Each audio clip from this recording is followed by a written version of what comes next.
Welcome to the Put on Waivers Media Group, home of the Put on Raiders podcast and the Student Body Right podcast. This is your place for the best breakdowns and the best insight for those who fight on and bleed silver and black. Now, here are your hosts, Dwayne Douglas and Ryan Holmes. And welcome, everybody, to a glorious episode of the Put on Raiders podcast. I'm your host, Dwayne Douglas, along with Ryan Holmes, and we are podcasting off the beautiful shores of the Pacific Ocean. Beautiful day out here in Southern California. PORSBR is my Twitter handle, and Ryan's is RHOLM22. I haven't seen this young man in a long time. How you doing, Ryan? I've missed the beautiful shores. It's been a long time since I've seen them or heard that phrase. So I'm glad to be back on. It's been a long road to get to the middle of July, a tough 2.5, 3 months, but I'm back, ready to talk Raiders football. Let's go. Let's jump right in. And also, you can catch us. You can see me on Threads now. I guess you can see us on Threads as well too, as far as that goes, and also on YouTube. That goal is we're still pushing towards a G. We got up to like 787 subscribers. So thank y'all for doing that. Keep that going, man. Keep that going, because we got it's more fun that once we get that G, we got more fun. We got more fun coming your way. So with the Raiders and the USC Trojans. News with the Raiders, obviously. Josh Jacobs, number 28, I guess number 8, whatever he's gonna be wearing this year, will most likely be playing on the franchise tag and not be with the Raiders in the future. Well, that could change. You never know how seasons go. Let's just talk about the business side of it, right? The business side of it. So we're not really in that room. We're not in those conversations.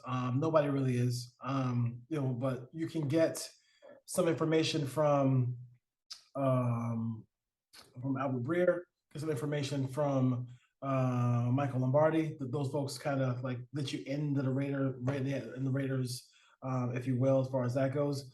But it sounds like it was the years. He wanted 3 years. They wanted to just give him a bunch of money and just go 2 years.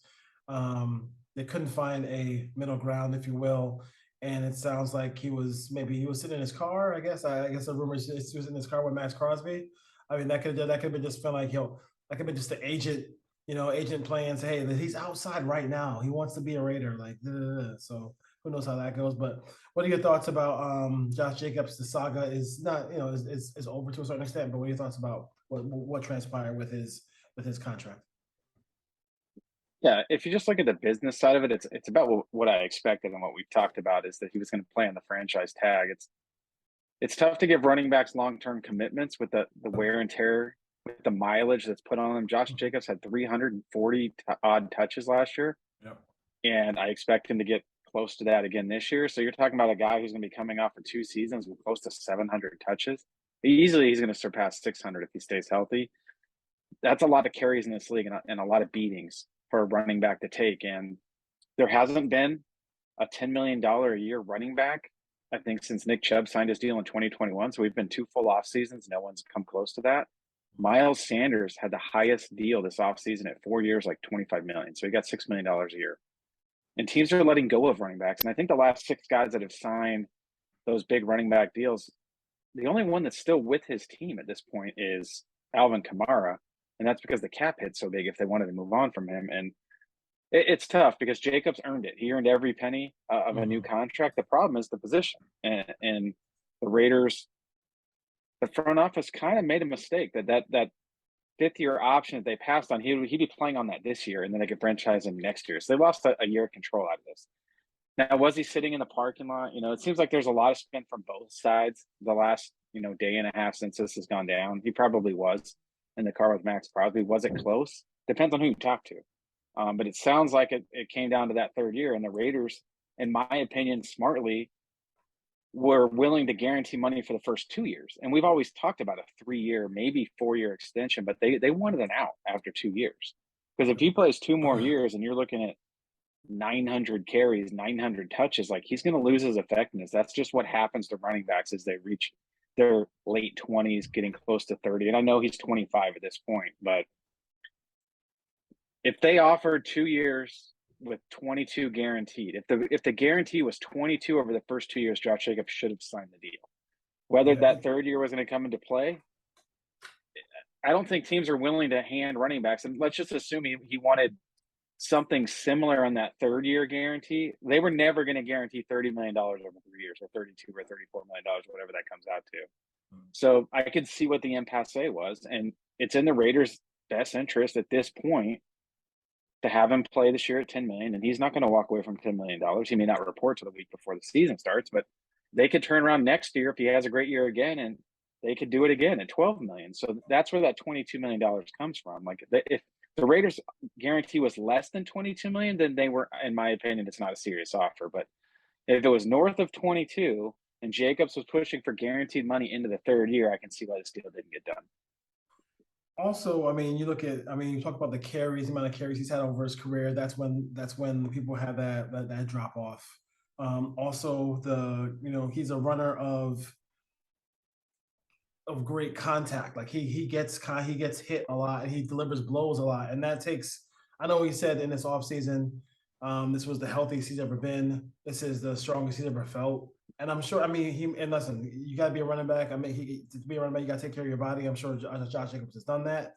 But I mean, at the certain time period, you have to gotta kind of move on or kind of phase the guy out to be successful. You look at the Patriots for years; they've always had a bunch of running backs on their team, and they've always done running back like by committee. But if they did give him an opportunity to get to be here for 2 more years, why not just grab that? Who knows? I mean, I think maybe it could have been not just years; it could have been money too. Like, we don't really know exactly what that was. But I think on that point, I think the first 2-year guaranteed money was fine for both sides, the way that Albert Breer explained it on the Rich Eisen. So we know that he's kind of been a front man for this new Ziegler McDaniels crew, and he seems to get a lot of information from his New England ties and having ties to those two guys. But the sticking point, if it was the third year, let's say the Raiders were willing to go on a 3-year contract, guarantee $25 million, and basically, maybe have a $3 or $4 million cap hit if they walked away after 2 years. That's understandable. But if Jacobs was pushing for that third year to again be in that $10 million range, and the guarantees to push north of $30 million, I completely understand why the Raiders didn't do it. yeah, and it's just, I mean, this position is taking shape, taking a shape here where we're just like looking at it, and we're saying that people just aren't going to get paid. He didn't get paid. Saquon Barkley didn't get paid. And I think these teams are putting out a little spin here, because you're looking at, like, with the situation with Saquon Barkley, you hear the Giants put out, but through the media, oh, we're just $1 million here, $1 million there, and the deal could have got done, but it never got done. So I think people are just not gonna do it. I know that there was this some tweet with a big text thread with all the running backs and everything like that. Yeah. It's like, there's really nothing you can do. You're in year 2 of an 8-year CBA, so nothing's going to change that way. So I don't see how you can make any changes there. And like, there's always going to be like there's athletic, really good, backs behind you. Like, I don't know exactly what Zamir White is, but I mean, we'll find that out this year. But once he rips 3 or 4 big runs, like, Raider fans are gonna say, "Oh, okay, I could see why they let Ziegler cook," and all that stuff like that. I've been hearing on Twitter, because every time you criticize Ziegler, they tell you to let him cook. I think too, that $16 million, he wasn't going to approach that. Like, he doesn't affect the passing game the way Kamara and McCaffrey do. That's why they're making that. He's more, in the $12 to $13 million range, which is kind of what it sounds like. They were kind of in that ballpark, but it came down to the guarantee. So Jacobs wasn't looking for $15 or $16 million a year. He wanted the guaranteed money in that third year, so that he had security that he knew he was going to be here for 3 years and knew what his payday was going to be, basically. And the Raiders couldn't move on from him for 3 years, which is tough to do with a running back. Let's be honest, it's going to have 5 years of wear and tear on him after this year. And the Raider fan of me loves Josh Jacobs. He carried this team on offense. He was the heart and soul of the offense. They need Josh Jacobs, but you have to look at the business side as well. And I hope they work something out in the offseason. If it truly was as close as some people are saying it is, not everyone. Vic Tafer came out tonight and said it wasn't close, and he's going to have a story on it. So we'll see what he has to say. But there is some contradiction going on here between different parties on how close it actually was. But for Jacobs to get in his car and go to the facility, if that report is true, would lead me to believe his agent told him that it was close and that there was probably some money guaranteed in that third year, but not enough to where Jacobs felt like he had the security of knowing that he would be in a Raiders jersey for that third season. Yeah. How worried are you about the rest of the roster here, as far as like, if you're a veteran player on this team, like, do you feel like when you put out huge numbers and you quote unquote do your job, are they going to take care of you? And I mean, is there? I know that's been some of the things people have been saying about, are they going to take care of those players? Because the Max Crosby, the deal Max Crosby has, he could have.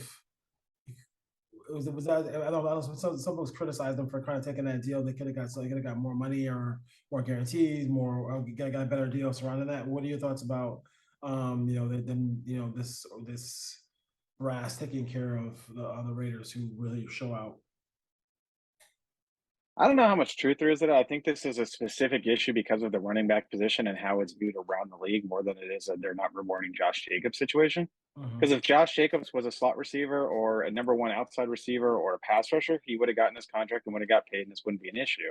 This is a positional problem. This is not a Josh Jacobs problem. However, that can spill over into the locker room. And I could see where some players could view it that way. But at the end of the day, it's about winning. This team has to go out on the field and win on Sunday, and none of this becomes an issue. They paid Max Crosby. They did give extensions to Carr and Waller, although they were structured so they could get out of it easily. That's more of an issue on the agents for those players not securing better deals. They wouldn't allow the team to get out of them. That was more of like, hey, we'll give you a little something, but we want to be able to wiggle out of this too. And we'll see what happens with Hunter Renfrow. It looks like he's here to stay for this season at least.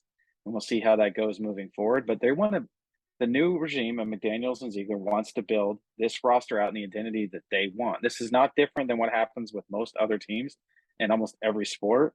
This is just, it's tough for fans, for Raider fans that have been waiting 20 years for this team to do anything, to finally taste the playoffs, have a playoff roster in their minds, and then be that close, thinking they could go in with a couple additions last year and go deeper in the playoffs and have a blow up.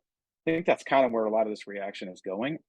I don't think this is a playoff roster by any stretch of the imagination. So, like, whether or not Josh Jacobs is there for 17 games or not, I don't think that's the difference between this team going 12-5 or 7-9 or 7-10. So, like, I'd love to have Josh Jacobs around. I want him to play 17 games. I think he'll suit up week one and be ready to go. And at the end of the day, I don't think the Raiders are worried about this because they know he's probably not going to walk away from $10 million. And for a running back who you're going to plan on giving the ball to 300 times again this year, not having him take hits in camp, not having him play in preseason games, not having him go through the rigors of a month of practices in Vegas in the heat, probably a good thing. They just say he's going to be fresher for week one. That's probably the way they look at it. Maybe they bring him in slowly, and Zamir White gets 8 to 10 carries in week one or week two, especially in Denver at altitude. But I think in the long run, I don't think the Raiders front office is really that bothered by the way this situation played out. And it played out the same way in New York, although it seems like the media is covering both situations completely differently. And honestly, it played out the same way in Dallas with Tony Pollard, and the media is not really talking about that either. None of the running backs got paid in the offseason. Miles Sanders had the biggest deal in the offseason at 4 years, $25 million. Yeah, and Eckler's not happy about. Eckler's talking about how he's not happy with it as well too. James from the 702 wants to know, what do you think the share of the carries will look like going into the season? I think just that from that first game on, like the first game, from the beginning of the first game, like, Josh Jacobs will probably have the most carries, but I think you're definitely not going to see White and Britton Brown have like one carry. Like there's been games where they only have one carry and then one or two carries and that's it. But they're gonna carry. They got to carry the football now, and then we're gonna see also, what those two guys do in the preseason. Because they're definitely going to be featured. I think them and Aiden O'Connell on the offensive side of the ball, and probably Trey Tucker as well.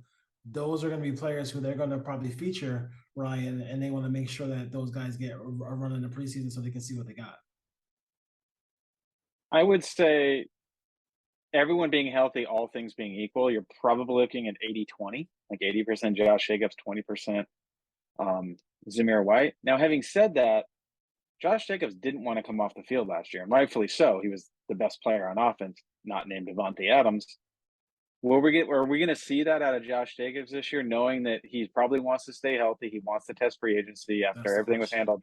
He Exactly. may take a couple breather plays here or there. He gets dinged up quite a bit. There may be practices he's going to miss. There may be a game where he just doesn't feel 100%, and maybe he doesn't play as much or doesn't play in. So, like, you're going to see Zamir White this year, whether Jacobs is 100% or not. I do think in the back of Josh Jacobs' mind, knowing the competitor in him and how much he cares about the game of football, I don't think he's going to let it distract him, but it's going to be in the back of his mind when he's tired.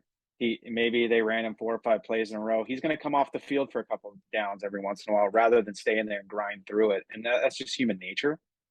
So I do think the Raiders want to get an evaluation on Zamir White and know what they have moving forward, because they have a very big decision to make in the next offseason. Do they franchise Jacobs again at $12 million? Do they give him a long-term deal? Or do they just move on and get a 3rd or 4th round comp pick based on the salary he gets? They may not even get that because running backs are not breaking the market. So, like, I wouldn't expect them to get a 3rd round comp pick, maybe a 4th, maybe a 5th. Yeah.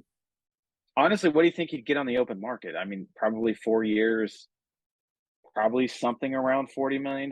Like, he's not going out there and getting much more than that, maybe 20, 25 guaranteed. Yeah. But if you guarantee $30 million to Josh Jacobs and he gets hurt in the first 6 games next year and has a bad injury, which can happen, he's a running back, and to be able to carry that money on your cap for 2 years and he's not the same player, like, I understand why teams don't do it. It's much harder to replace a quarterback, a left tackle, a number 1 wide receiver, a left corner, than it is to replace a running back, and that's just the nature of the way the game's played in 2023. Ryan from Instagram wants to know, what do you feel? What do you think about? What do you think Devontae Adams is thinking right about now, with the lack of commitment to Josh Jacobs? And then could the Raiders be trading off some valuable pieces at the trade deadline if this goes sour? I don't think Devontae Adams is thinking much of it at all. It's a business. These players try to stay out of each other's pockets. I think he knows it's a That's the rule in business. the He's been locker in room. Green Bay. That's a Yeah, rule like, in the locker room, right? Yeah. I think as long as Josh Jacobs shows up and plays week 1, it's not going to be an issue with Devontae Adams. Like, if he starts missing time, I still don't know if Devontae Adams have a problem with it because these players normally don't do that. Yeah. So I don't think it bothers him at all. Now, will they become sellers at the trade deadline? Like, I mean, they'd have to be like 2-7, and at that point, who are they going to trade off? Because there's still cap that's involved here. It's not Major League Baseball where you can It's just not. sell off your overpriced veterans. Like, so they're not going to be able to move Devontae Adams, even if he wants to leave midseason. They're not going to be able to move Max Crosby. Not that they should. Like, they're not, maybe Colton Miller, but why would you move off from Colton Miller? Like, who on this roster really is movable outside of maybe Hunter Renfrow? Yeah, that's true. Let's see. Got one more question. They want to know about who do you feel like would be if Jacobs is still the bell cow back? Um, whether it's White, Walter, Brown, or McCormick, whatever, Cecile McCormick, who would be the guy who you think would be the take the carries away? I would say real quick. I mean, I would think that they don't really care which one of these guys does it. The way they run their show. You saw it with the Patriots. But I would think that Zamir White might get the most of it. But I think the biggest thing to me is like what they're gonna do in pass protection as well too. Like I want to see how they pass protect in the preseason, and then also like I think all ball handling has Britton Brown. In the limited carries he had, is he gonna hold on to the football? There's a lot to this whole thing, and we'll see if these guys just take a jump. If they just take a jump from year 1 to year 2, that could be something that could benefit the Raiders, because then you have all these different backs doing a lot of different things that can help the team. Yeah, it's Zamir White. He's going to get the opportunity to be the guy right away. He'll be RB1 until Josh Jacobs shows up.